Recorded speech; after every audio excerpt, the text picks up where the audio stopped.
चलिए आज की क्लास में हम लोग डिस्कस करेंगे परचेज से रिलेटेड जो ट्रांजैक्शन हैं उनकी एंट्री कैसे पास करेंगे। पार्ट 2 का डिस्कशन आज की क्लास में किया जाएगा। पिछली क्लास में पार्ट 1 डिस्कस किया गया था और आपको बताया भी गया था कि परचेज से रिलेटेड जो भी ट्रांजैक्शन हैं वो 5 पार्ट में डिवाइड किए गए हैं। पहले पार्ट के ट्रांजैक्शन इजी होंगे, सेकेंड पार्ट के उससे थोड़े टफ, फिर थर्ड वाले उससे और टफ, फोर्थ वाले उससे टफ, ऐसे करके आपके ट्रांजैक्शन बटे हुए हैं। तो फर्स्ट पार्ट का जो भी ट्रांजैक्शन था परचेज से रिलेटेड वो पिछली क्लास में डिस्कस कर लिया गया। आज हम लोग सेकेंड पार्ट में देखते हैं कि परचेज से रिलेटेड कौन कौन से ट्रांजैक्शंस हैं और उन ट्रांजैक्शन को जर्नल एंट्री में कैसे रिकॉर्ड करेंगे उसको देखेंगे। तो पहला ट्रांजैक्शन आपके सामने देखिए आ गया है जिसमें लिखा है परचेज्ड गुड्स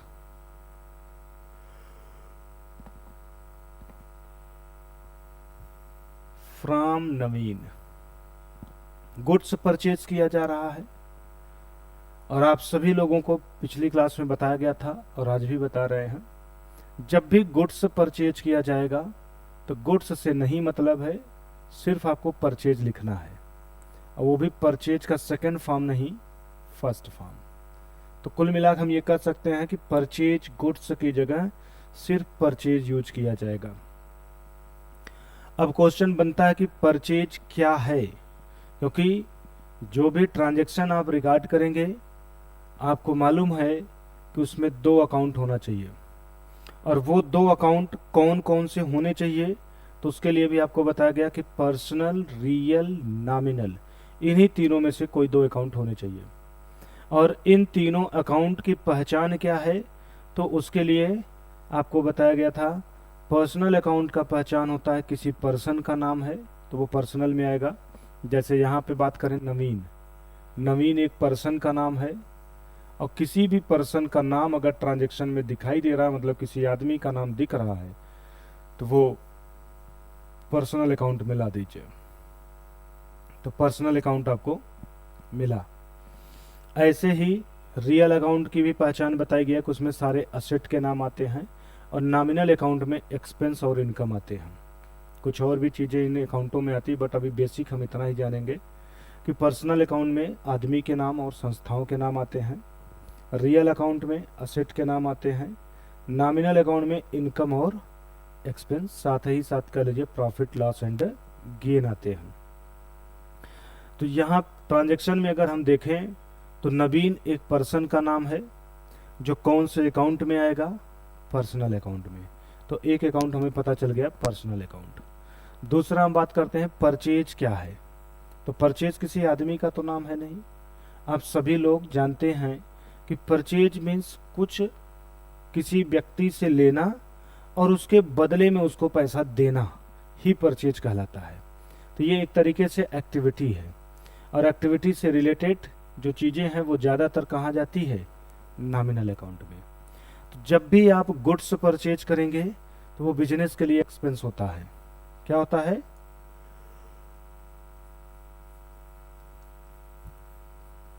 एक्सपेंस होता है। तो हम कह सकते हैं ये परचेज क्या है, एक्सपेंस है। और एक्सपेंस कौन से अकाउंट में आता है, तो आंसर होगा नॉमिनल अकाउंट में। तो अगला अकाउंट हमें कौन सा पता चल गया, नॉमिनल अकाउंट में। ध्यान रखिएगा जब आपको 2 अकाउंट मिल जाएंगे तो उन्हीं दोनों अकाउंट के रूल जो बोलते हैं वो रूल ला के अप्लाई कर दीजिए। आपका ट्रांजैक्शन कैसे रिकॉर्ड किया जाएगा वो कंप्लीट हो जाएगा। रूल क्या कहता है, तो तीनों अकाउंट के देखिए रूल आपके सामने है।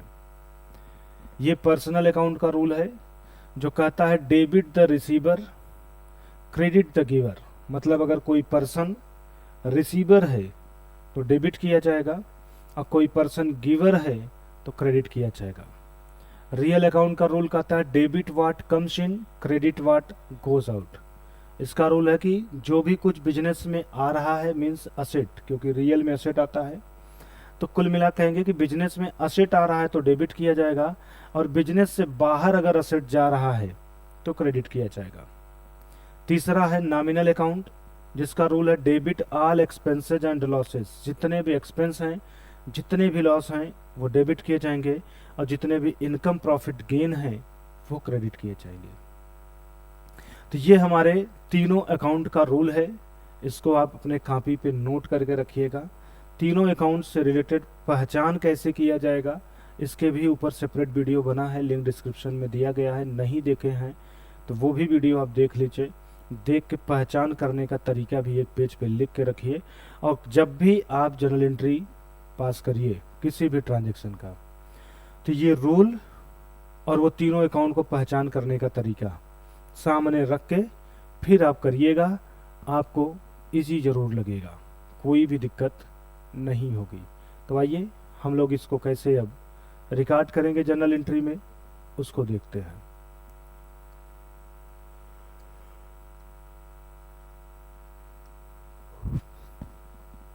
पहला है नॉमिनल अकाउंट। नॉमिनल अकाउंट का अभी आपने रूल देखा, एक्सपेंस होने पे डेबिट करेंगे।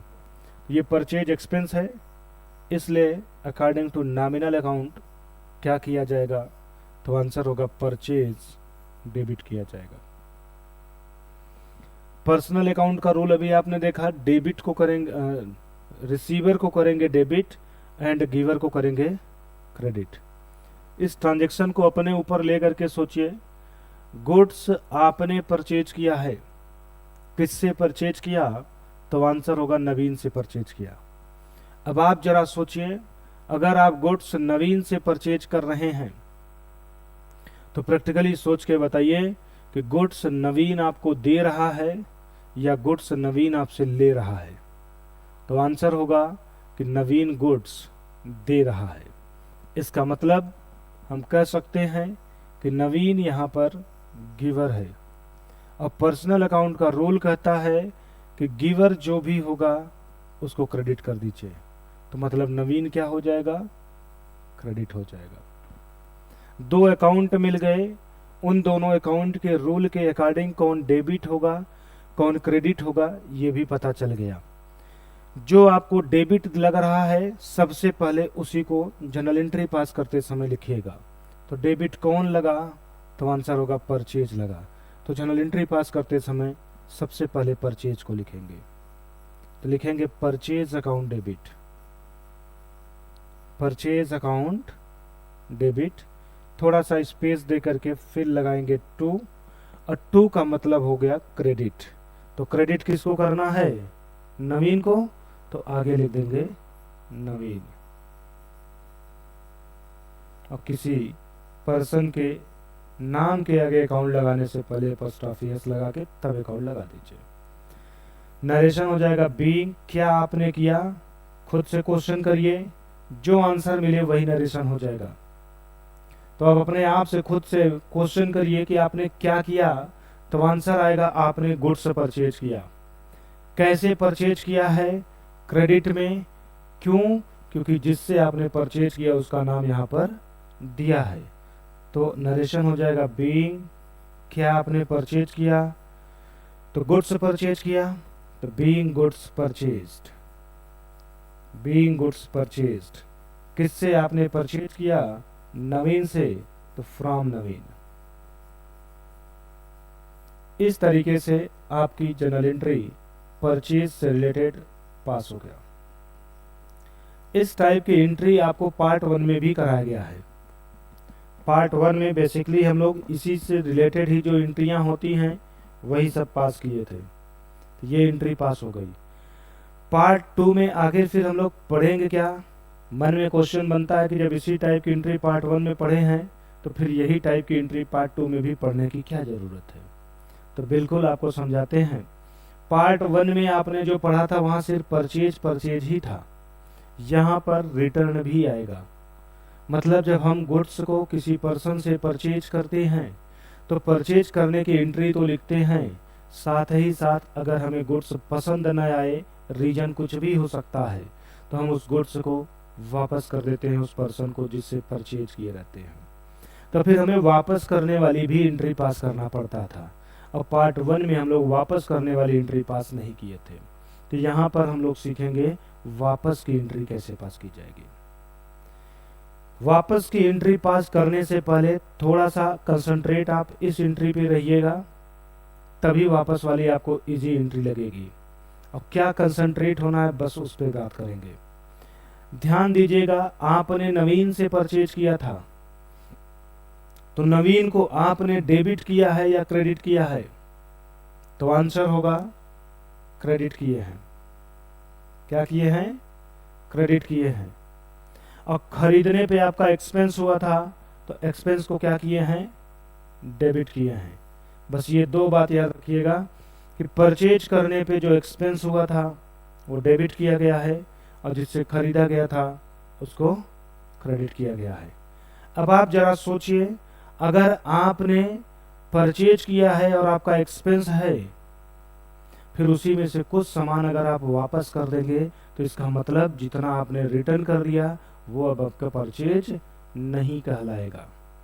जब आपका वो परचेज नहीं कहलाएगा, तो हम बोल सकते हैं कि परचेज उतने ही रुपए से कैंसिल करना पड़ेगा। परचेज आपका डेबिट से बना है, तो कैंसिल किधर से होगा?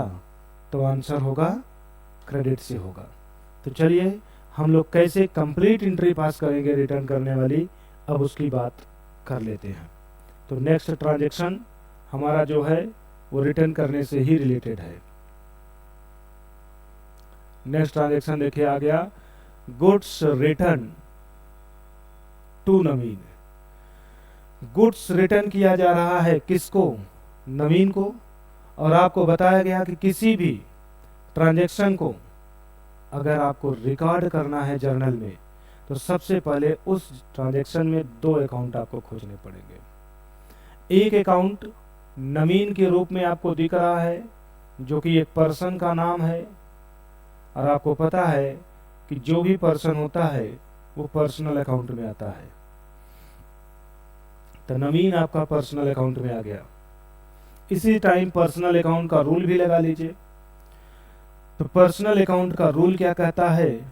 तो पर्सनल अकाउंट का रूल कहता है debit the receiver, credit the giver. जो पाने वाला होगा उसको डेबिट करिएगा, और जो देने वाला है उसको क्रेडिट करिएगा। ट्रांजैक्शन अपने ऊपर लीजिए। सोचिए, आपने गुड्स रिटर्न किया है किसको? नवीन को। अगर आपने नवीन को गुड्स रिटर्न किया है, तो नवीन गुड्स को रिसीव करेगा या देगा? तो आंसर होगा रिसीव करेगा। तो इसका मतलब ये नवीन रिसीवर है, और पर्सनल अकाउंट का रूल कहता है रिसीवर को डेबिट करना है। तो कौन डेबिट होगा? तो आंसर हो जाएगा नवीन डेबिट हो जाएगा। तो एक तो हमें अकाउंट मिल गया जो कि क्या होगा? डेबिट होगा। दूसरा खोजते हैं, जो गुड्स आपने रिटर्न किया है वो गुड्स कहीं ना कहीं आपने परचेज किया था। जब आपने परचेज किया था तो आपका एक्सपेंस हुआ था। आज वही एक्सपेंस आपका क्या हो जाएगा? तो आंसर हो जाएगा कैंसिल हो जाएगा। क्या हो जाएगा? कैंसिल हो जाएगा। ध्यान रखेंगे, एक्सपेंस डेबिट से बनता है, तो कैंसिल हमेशा अपोजिट साइड से ही होगा। तो किधर से कैंसिल होगा? तो आंसर होगा क्रेडिट से कैंसिल होगा। कहने का मतलब, आपने परचेज किया था, तो परचेज करने पे एक्सपेंस था, डेबिट किया गया। अब वही परचेज आप रिटर्न कर रहे हैं, तो आपका कैंसिल हो जाएगा। तो कैंसिल किधर से करेंगे? क्रेडिट से। तो क्रेडिट में एक्चुअल में क्या लिखेंगे? तो नाम होगा परचेज रिटर्न। नाम क्या हो जाएगा? Purchase return. तो हम लोग परचेज रिटर्न को क्या कर देंगे? क्रेडिट कर देंगे। दूसरे रूप में कह सकते हैं कि जिस दिन हम परचेज करते हैं उस दिन एक्सपेंस हो गया, और जिस दिन वापस कर देते हैं, जितना वापस करते हैं वो हमारा एक तरीके से इनकम के रूप में कन्वर्ट हो जाता है। क्योंकि जितने रुपए का सामान वापस करते हैं, अब उतना पैसा हमें मिलेगा। ठीक है। तो डेबिट कौन होगा? तो पता चल गया नवीन। क्रेडिट कौन होगा? तो परचेज रिटर्न। जनरल एंट्री पास करते समय आपको बताया गया सबसे पहले डेबिट वाले को ही लिखिए, तो डेबिट कर देंगे नवीन को, तो नवीन अकाउंट डेबिट हो जाएगा। 2 लगाएंगे और 2 में लिखेंगे क्या, तो जो क्रेडिट हो रहा है, तो क्रेडिट कौन हुआ, तो आंसर होगा परचेज रिटर्न होगा। तो एंट्री हो जाएगा Naveen account debit to purchase return account. Narration में हमेशा ध्यान रखिएगा, जब भी नरेशन बनाना हो तो खुद से क्वेश्चन पूछिए कि आपने क्या किया, आपने क्या किया लगा के क्वेश्चन पूछिए, जो आंसर मिले वही नरेशन लिख दीजिए। अगर यहां पूछा जाए कि आपने क्या किया, तो आंसर होगा गुड्स रिटर्न किया गया। अगर गुड्स रिटर्न किया गया तो वही हमारा आंसर हुआ, तो फिर नरेशन में वही लिख भी देंगे, तो नरेशन हो जाएगा being goods return. Being goods return, किसको रिटर्न किए, तो टू नवीन, तो बीइंग गुड्स रिटर्न टू नवीन 3000। तो इस तरीके से रिटर्न करने वाले ट्रांजैक्शंस की जर्नल एंट्री कैसे पास करेंगे, तो आप पास कर लेंगे। जब भी कभी भी परचेज किया जाए और कुछ भी रीजन से वो आइटम आपको ना पसंद आए, तो उसे आप वापस करते हैं, तो वापस करने पे क्या एंट्री पास करते हैं, तो यही एंट्री वापस करने पे पास किया जाएगा। तो ये एंट्री हमारी कंप्लीट हुई परचेज रिटर्न से रिलेटेड। इसको आप लोग नोट कर लीजिए। फिर देखते हैं नेक्स्ट वाली एंट्री क्या है, मतलब नेक्स्ट वाला ट्रांजैक्शन क्या है और उसकी एंट्री कैसे पास किया जाएगा। तो देखिए नेक्स्ट ट्रांजैक्शन आपका क्या है, तो वो है परचेज गुड्स फ्रॉम रमन। क्या बोला, परचेज गुड्स फ्रॉम रमन। तो कह सकते हैं जो एंट्री अभी अभी हमने पार्ट 2 का पहला किया, ए वाला, ठीक उसी तरीके की ये भी एंट्री है, बस नाम चेंज है। तो हम शॉर्टकट कर सकते हैं, परचेज गुड्स है तो एक वर्ड लिखा जाएगा परचेज। परचेज आपका एक्सपेंस होता है, तो एक्सपेंस लिख देंगे।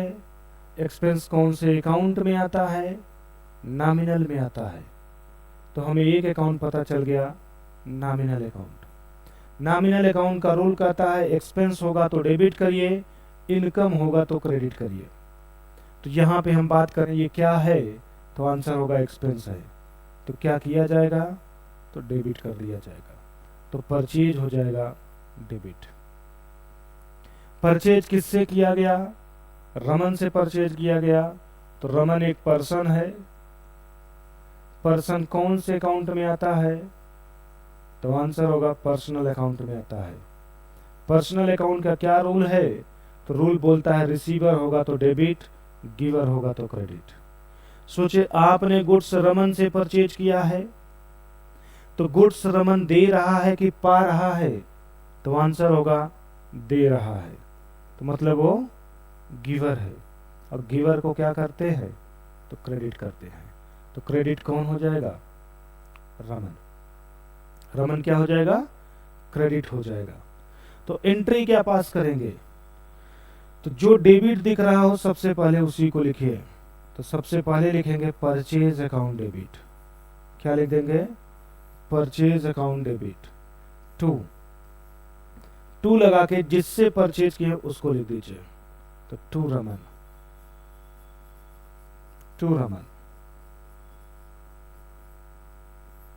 नरेशन हो जाएगा बीइंग गुड्स परचेज्ड फ्रॉम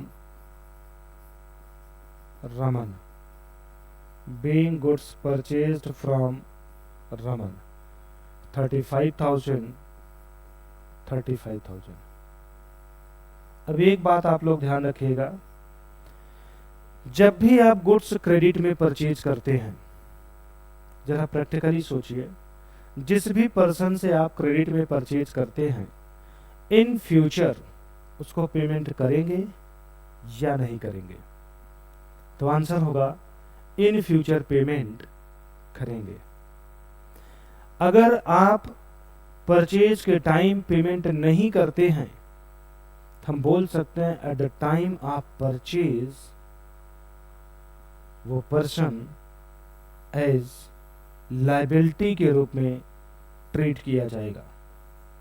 तो एक तरीके से हम कह सकते हैं जिस भी पर्सन से हम गुड्स परचेज करते हैं वो पर्सन को अगर तुरंत पैसा नहीं पे करते हैं तो हमारे लिए वो पैसा एज ए लायबिलिटी हो जाता है, और वो पैसा किसको देना है उसी का नाम लिख करके लिख देते हैं, जिससे हमें ये पता चलता है कि इस पर्सन को इतना पैसा आगे चल के देना है। तो वो हमारा लायबिलिटी के रूप में रिकॉर्ड होता है। ये आप बेसिक जानकारी है, जानते रहिएगा। तो परचेज से रिलेटेड ट्रांजेक्शन हमारा हो गया, इसको आप नोट करिए। फिर अब हम लोग देखते हैं कि रिटर्न कैसे करेंगे। तो रिटर्न की भी एंट्री यहीं पे है ना। तो रिटर्न की एंट्री क्या पास होगी, अब उसको देखते हैं। रिटर्न की एंट्री की अगर हम बात करें तो बोल रहा है 10% गुड्स रिटर्न टू रमन।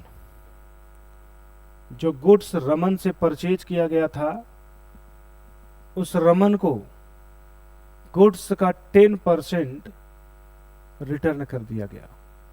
तो अगर पूछा जाए कितने रुपए का रिटर्न हुआ, तो आप जरा सोचिए, आपने अभी सी वाले पॉइंट में 35,000 का गुड्स परचेज किया था कि नहीं? तो आंसर होगा हाँ।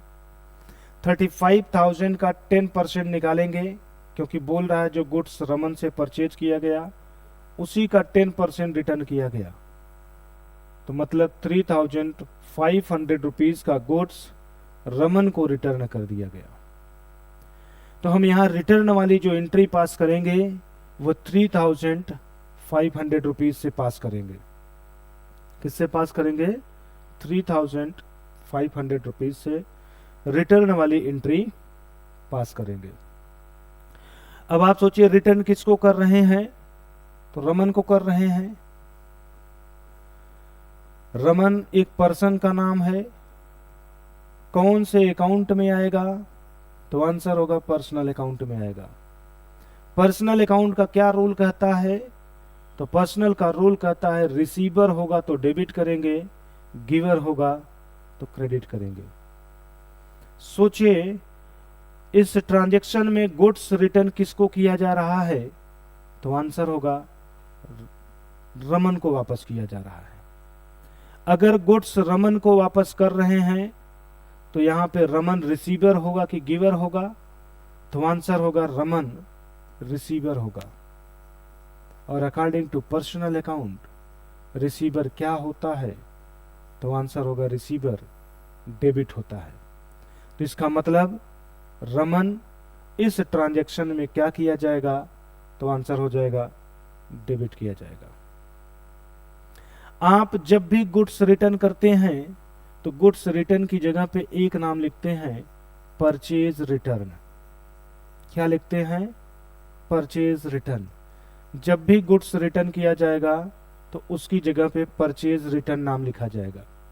और आप गुड्स को जब भी रिटर्न करते हैं तो ध्यान दीजिएगा, कभी न कभी उस गुड्स को आपने परचेज जरूर किया होगा, तभी आप वो गुड्स रिटर्न कर रहे हैं।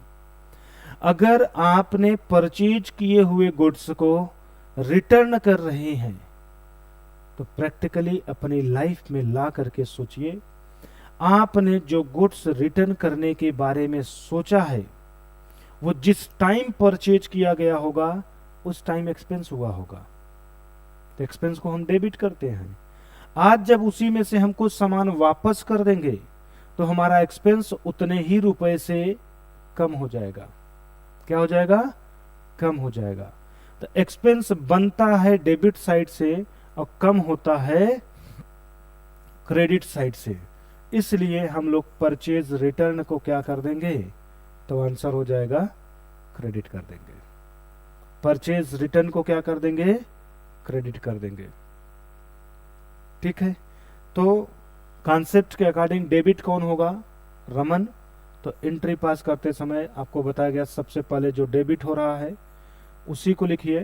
तो जनरल एंट्री में हम रमन को डेबिट कर देंगे, तो Raman account debit to, credit जो हो रहा है उसको क्रेडिट कर दीजिए, तो परचेज रिटर्न क्रेडिट हो रहा है, तो टू परचेज रिटर्न अकाउंट,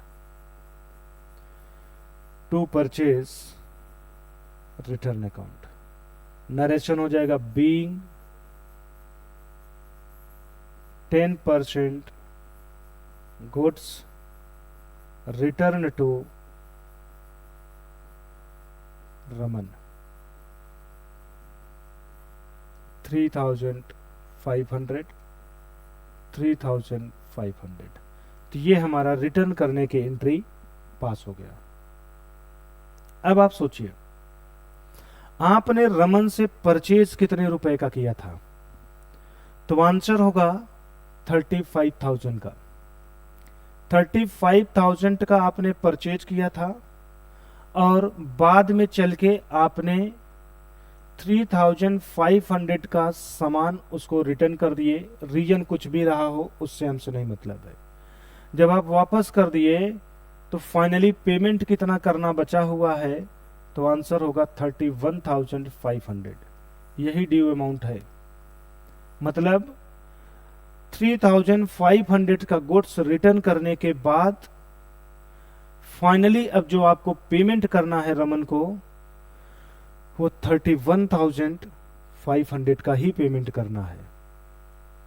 अब जब पेमेंट करने की बारी आती है तो हम पेमेंट पूरा का पूरा भी कर देते हैं और कभी कभी पेमेंट कम भी करके अकाउंट सेटल कर देते हैं। अगर पूरा पेमेंट कर देते हैं तब तो कोई बात नहीं, लेकिन कम पेमेंट करके भी अगर अकाउंट सेटल होता है तो वहां पर डिस्काउंट रिसीव का कॉन्सेप्ट आ जाता है। क्या आता है? डिस्काउंट रिसीव का कॉन्सेप्ट आ जाता है। जैसे 31,500 का पेमेंट करना है। अब मान लीजिए आपने पेमेंट 30,000 का ही किया, 30,000 का आपने पेमेंट किया और अकाउंट हो गया सेटल। अकाउंट क्या हो गया? सेटल हो गया। मतलब आपका और रमन का हिसाब किताब हो गया खत्म। तो हम बोल सकते हैं कि आपने रमन को कितना पैसा कम पे किया, तो आंसर होगा 15 रुपीज का पेमेंट आपने कम किया। तो सोचिए आपने 1500 रुपीज का कम पेमेंट करने के बावजूद भी अगर हिसाब किताब खत्म कर लेते हैं तो कहीं न कहीं ये 1500 आपके लिए फायदा हो गया है कि नहीं? ये 1500 का फायदा हो गया। दूसरी भाषा में बोल सकते हैं ये 1500 का डिस्काउंट आपको मिल गया। ये रमन के द्वारा आपको डिस्काउंट दे दिया गया। तो आपको ये 1500 का क्या मिल गया? डिस्काउंट मिल गया। तो आपके लिए डिस्काउंट गेन के रूप में कंसीडर होता है। और नॉमिनल अकाउंट का रूल कहता है गेन को भी क्या करना है? क्रेडिट करना है। तो एंट्री पास करते समय इस 1500 को भी क्रेडिट के रूप में रिकॉर्ड करना पड़ेगा। ठीक है। जब भी पेमेंट कम करके अकाउंट सेटल करने की बात करेगा तो इसका मतलब है कि वहां डिस्काउंट हिडन है, वो आपको निकालना पड़ेगा। तो इसी कॉन्सेप्ट के ऊपर हमारा अगला ई वाला ट्रांजैक्शन है। देखते हैं उस ट्रांजैक्शन को कैसे किया जाएगा।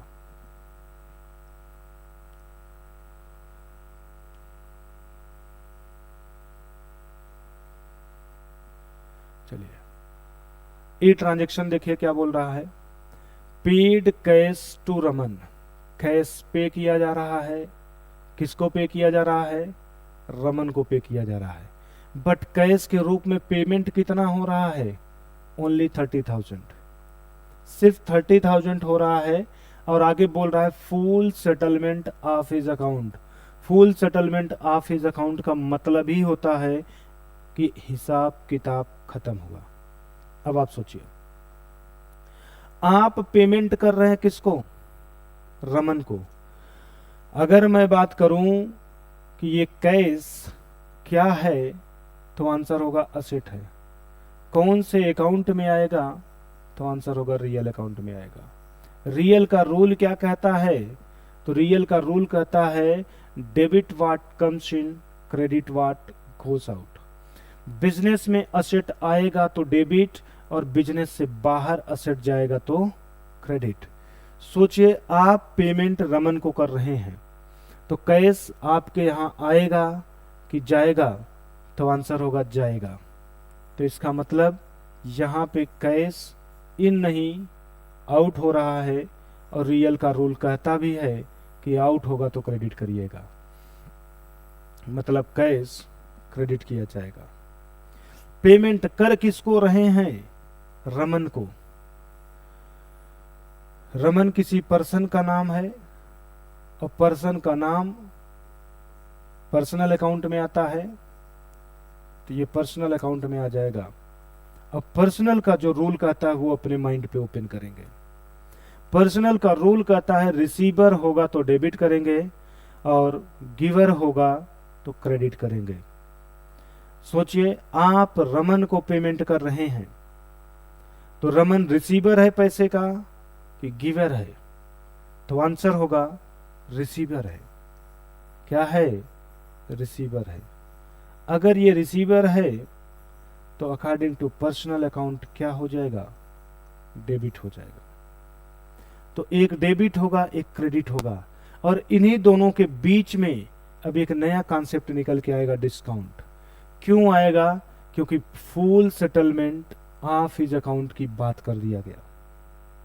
ठीक है, ये वर्ड अगर नहीं लिखा होता, यहां वाली लाइन हटा दिया होता, सिर्फ इतना बोला होता पेड कैश टू रमन 30,000, तो इसका मतलब होता कि अभी अकाउंट सेटल नहीं हुआ है। बट आगे लिख दिया इन full settlement of his account, मतलब अकाउंट समाप्त हो गया, हिसाब किताब खत्म हो गया। तो डिस्काउंट हिडन हो जाएगा जब भी सेटलमेंट की बात करेगा। तो डिस्काउंट कितना है अब उसको देखते हैं। तो सोचिए 35,000 का गुड्स परचेज किया गया था, 3,500 का गुड्स रिटर्न कर दिया गया था, बचा था 31,500। एक्चुअल में ड्यू अमाउंट ये था, ड्यू अमाउंट 31,500 था, बट पेमेंट सिर्फ रमन को कितना दिया गया? 30,000, और 30,000 दे करके अकाउंट सेटल हो गया। तो कितना रुपया कम पे किया गया? तो आंसर होगा 1500। तो यही हो जाएगा डिस्काउंट। ये क्या हो जाएगा? डिस्काउंट। अब आपको ये देखना पड़ेगा कि ये डिस्काउंट रिसीव है कि डिस्काउंट अलाउ है।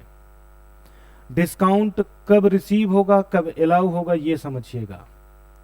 रिसीव तब बोला जाएगा जब डिस्काउंट आपको मिल रहा हो, और डिस्काउंट अलाउ तब कहा जाएगा जब डिस्काउंट आप दे रहे हो।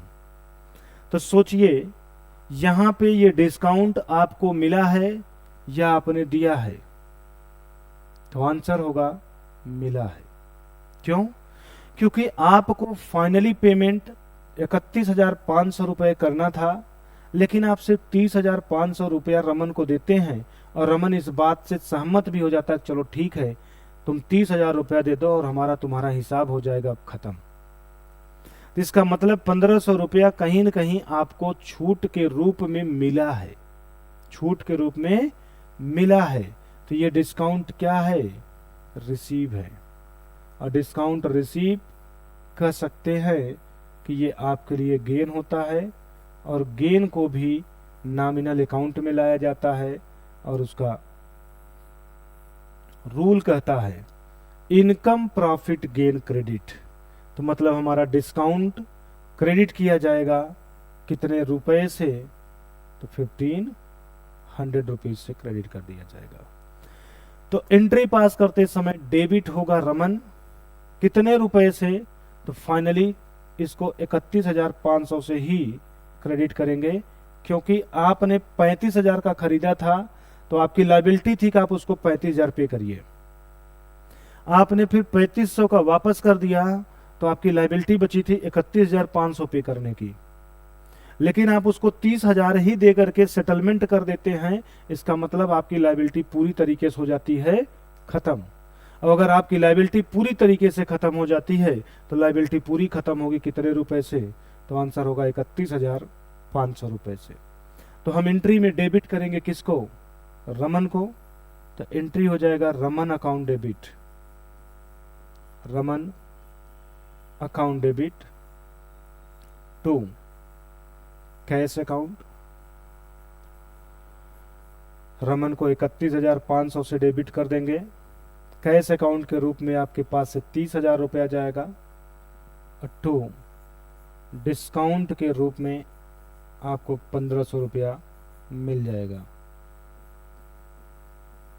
नरेशन हो जाएगा being paid to Raman 30,000 in full settlement of his account. ये वाली पूरी लाइन यहां ला करके लिख दीजिए। तो ये आपका ट्रांजैक्शन हो जाएगा रिकॉर्ड। तो इस टाइप का ट्रांजैक्शन जब भी आपको मिले आगे, तो एंट्री कैसे पास करेंगे? तो ऐसे ही लिख करके सीक्वेंस से एक एक चीजों को समझ के आप एंट्री पास कर देंगे। तो आई होप आपको समझ में आ गया होगा। अगर फिर भी किसी भी प्रकार का डाउट, कंफ्यूजन कुछ भी बनता है तो मेरा नंबर डिस्क्रिप्शन में दिया गया है, उस पर कॉल कर लीजिए। कॉल करके अपने डाउट को पूछ लीजिए, फिर आगे आप बढ़िएगा। तो रिटर्न से रिलेटेड ये आपकी एंट्री हो गई। अब आगे हम लोग और भी कुछ ऐसे यूनिक कॉन्सेप्ट को लेकर के सीखेंगे, और वो कौन सा कॉन्सेप्ट है तो उसको जानने से पहले इसे आप नोट करें, फिर आगे उसको हम लोग देखते हैं कि अगला कौन सा हमारा ट्रांजैक्शन है।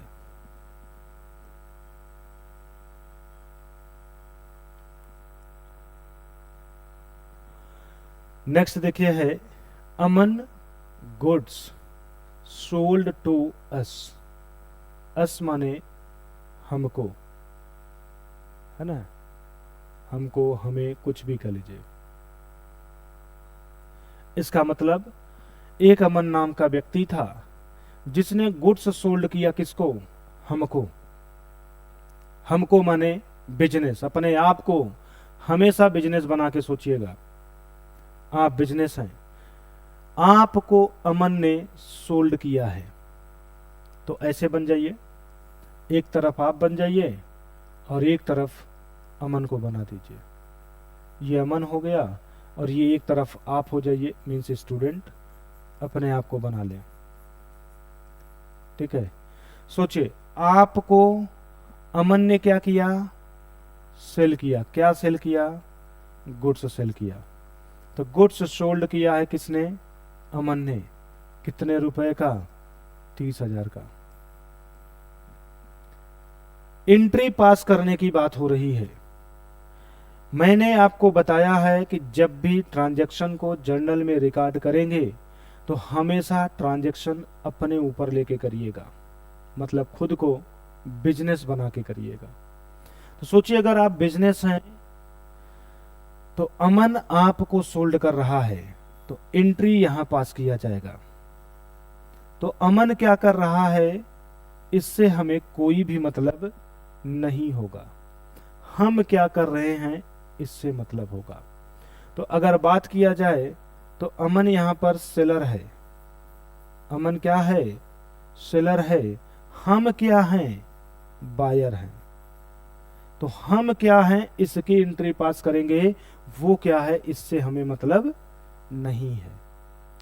ठीक है, तो रियल में देखा जाए तो ये एंट्री परचेज से रिलेटेड है, लेकिन देख के ऐसा लग रहा है कि जैसे ये सेल्स से रिलेटेड है। ठीक है, Aman goods sold to us means हमको अमन ने सेल किया। तो क्वेश्चन होगा हमने क्या किया? तो आंसर होगा हमने परचेज किया है। किससे परचेज किया है? अमन से परचेज किया है ना। तो ये गुड्स सोल्ड को हम लोग क्या बना लेंगे? परचेज। आपने क्या किया है? परचेज किया है। अगर आपने परचेज किया है तो परचेज आपके लिए एक्सपेंस है, और नॉमिनल अकाउंट के रूल के अकॉर्डिंग एक्सपेंस को डेबिट कर देंगे। आपने परचेज किससे किया है? अमन से किया है। तो अमन यहां पर क्या है? तो आंसर होगा अमन यहां पर गिवर है, और गिवर को क्या करते हैं? तो क्रेडिट करते हैं।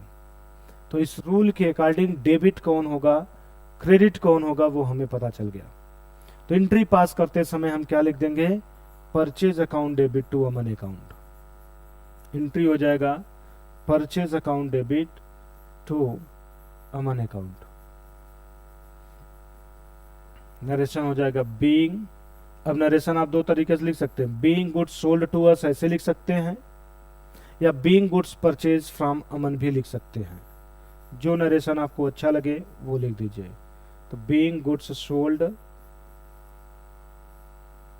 To us by Aman, Aman ने गुड्स आपको सोल्ड कर दिया 30,000।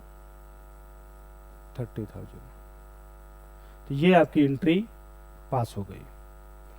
देख के लग रहा था कि ये एंट्री परचेज से रिलेटेड नहीं, सेल्स से रिलेटेड है, बट जब आपने इसको पास किया तो पता चला ये परचेज की एंट्री है। तो इस तरीके से आपकी ये एंट्री रिकॉर्ड हो गई। इसको आप लोग नोट कर लीजिए, नोट करके कुछ अगर डाउट बन रहा हो तो उसको पूछ लीजिए। फिर आगे हम लोग देखते हैं ऐसे ही कुछ और भी एंट्रियों के बारे में, जो कि कौन से पार्ट में होगा, तो पार्ट नंबर 3 में होगा। तो पार्ट नंबर 2 तक हमारे कॉन्सेप्ट क्लियर हो गए। तो 2 पार्ट हमारा खत्म, पार्ट 1 और पार्ट 2। अब हम लोग डिस्कस करेंगे पार्ट 3 के बारे में, लेकिन पार्ट 3 आज के सेशन में डिस्कस नहीं होगा। पार्ट 3 को हम लोग डिस्कस करेंगे नेक्स्ट सेशन में। इसलिए अभी आप लोग पार्ट 2 का लास्ट वाले ट्रांजेक्शन को रिकॉर्ड कर लीजिए। रिकॉर्ड करके फिर मिलते हैं नेक्स्ट क्लास में, जिसमें डिस्कस करेंगे पार्ट 3 से रिलेटेड जो ट्रांजेक्शन है उसको।